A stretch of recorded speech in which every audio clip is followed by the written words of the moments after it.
Polemik Mario Teguh dengan Aryo Kiswinar makin berbuntut panjang setelah pihak Mario Teguh melayangkan somasi untuk 3 orang berbeda, termasuk Kiswinar sendiri. Kini giliran pihak Kiswinar yang mensomasi balik sang motivator. Diwakilkan oleh pihak kuasa hukumnya, pihak Kiswinar dan Aryani, ibu kandung Aryo, menuding semua pengakuan Mario Teguh di media selama ini hanyalah isapan jempol. Bahkan mereka menyebut jika penyebab perpisahan Mario Teguh dan mantan istrinya justru karena hadirnya wanita lain. Benarkah hal itu? Pernyataan itu adalah semuanya bohong. Semua bohong karena dan penyebab dari perceraian Bapak Mario Teguh dan Ibu Aryani itu adalah karena ada wanita lain. Saya ulangi, ada wanita lain di rumah tangga mereka. Tahun 1993, klimaksnya adalah pada saat Bapak Mario Teguh melempar Ibu Aryani dengan setrikaan. Dan pada saat itu juga karena kekasaran itu orang tua Ibu Aryani mengamankan Ibu Aryani dengan Aryo di rumah orang tuanya selama 9 bulan. Dan selama 9 bulan itu, jeda 9 bulan itu, Bapak Mario Teguh tinggal sendiri di rumah dan selalu intensif mendapat kunjungan dari wanita lain tersebut.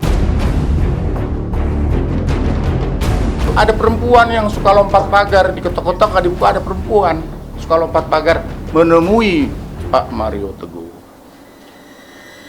Jadi itu fakta yang sebenarnya. Tidak tahan klimaksnya Ibu Aryani yang mengajukan gugatan ke Pengadilan Agama Jakarta Timur. Nanti juga Anda tahu siapa? Saya tidak bisa jawab, tapi pokoknya saya selalu menekankan ada orang ketiga.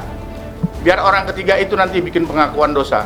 Saya bercerai, 2 tahun kemudian menikah dengan Ibu Lina, dan waktu kami sudah punya anak umur 7 tahun, si Aryo Kiswinar Teguh umur 17 tahun, saya bilang ibunya, "Adik, ada orang menelpon saya minta maaf karena dia mau naik haji, karena katanya dia dulu pernah dekat dengan kamu." Jadi yang membantah maupun yang mengatakan itu juga semua harus pakai bukti. Kalau ngomong aja sih ya boleh aja semua ngomong. Makanya kan dia ngomong ada kekerasan, gimana cara membuktikannya?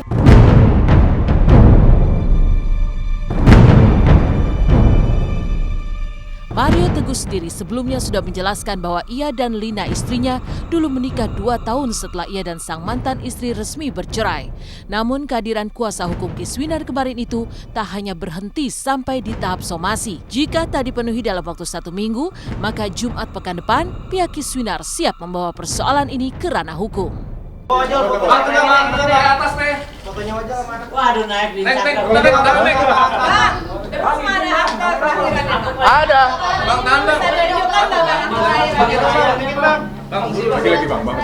Lama-lama terungkap kata-kata ini, itu memang bukan anakmu. Saya pikir ini seorang wanita yang marah, tapi diulang-ulang sampai akhirnya saya mulai yakin bahwa betul dia ini bukan anak saya. Lalu kita menyebut nama, gitu, satu pribadi yang mirip sekali dengan, dan nama bapak ini ada sebagian di namanya Aryo. Sampai dengan hari Kamis, Anda harus klarifikasi ini, mengajukan permintaan maaf kepada Ibu Aryani beserta keluarga besarnya dan kepada Aryo Kiswinar. Kita berangkat ke Polda Metro, kita bikin laporan minggu depan. Tanggal 29. Kita udah punya schedule kok. Tanggal 29 kita bikin LP. Dan ya itu haknya KIS ya. Kalau mau melakukan itu hak dia. Kita nggak bisa apa-apa. Kita belum terima somasinya, kita nggak tahu isinya. Jadi sebagai orang yang mengerti hukum, kalau kita belum lihat itu kita nggak akan berpolemik ya. Sebelumnya, pihak Mario sudah meminta agar dilakukan mediasi dan kisru ini diselesaikan secara kekeluargaan. Tapi kasus ini justru bergulir kian panas hingga berlabuh di ranah hukum lantaran masing-masing pihak merasa dicemarkan nama baik mereka. Lantas, bukankah dengan melakukan tes DNA, semua persoalan yang selama ini masih menjadi tanya akan segera terjawab?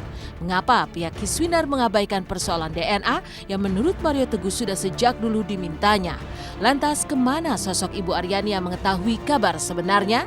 DNA-nya benar, berarti pembatalannya ditolak. Itu artinya apa? Terjadi memang benar pelanggaran hukum tindak pidana. Nah, sebelum bercerai saya sudah minta tes DNA. Karena saya ingin batalkan itu supaya tidak terjadi fitnah, dan ternyata terbukti sekarang jadi fitnah. Dan mulai dari sampai di sini saja sudah terasa bahwa sertifikat itu tidak menjamin keabsahan DNA darah. Pak Mario juga menceritakan bahwa justru yang pertama kali menginginkan itu Pak Mario, kembali ke sejarah yang dulu ya. Jadi ini yang sudah kedua kalinya sebenarnya. Tapi semenjak dulu itu selalu pihak istri dari mantan istri Pak Mario itu yang tidak mau. Nah, kemudian memang itu cara yang paling praktis pada kondisi normal. Dapat salam dari Ibu Aryani karena Ibu tidak bisa datang hari ini karena menurut Ibu tidak ingin mengomentari permasalahan ini karena menurut dia ini adalah sudah masalah yang sudah basi untuk dia gitu, dan tidak perlu lagi, udah lewat dan tidak perlu lagi untuk diungkit-ungkit lagi gitu. Dan Ibu Aryani yakin kebenaran pasti akan tetap menjadi kebenaran dan itu pasti akan bisa dibuktikan.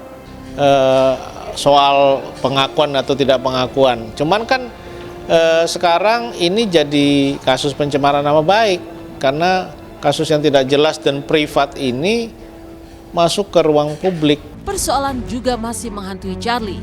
Belum usai persoalannya dengan pihak leasing, vokalis setia band ini justru ditetapkan sebagai tersangka atas dugaan kasus penipuan. Apa kata Charlie terkait penetapan dirinya sebagai tersangka atas dugaan kasus investasi bodong tersebut? Charlie Van Houten, ex-vokalis ST12, kembali dihantam persoalan. Belum selesai kasus leasing mobil dan dikabarkan bangkrut. Kini Charlie kembali menjadi tersangka kasus dugaan penipuan investasi bodong. Terancam hukuman 4 tahun penjara. Benarkah pihak Charlie pun membantah telah melakukan penipuan dalam bisnis penjualan lagu? Tapi benarkah kini Charlie menghilang?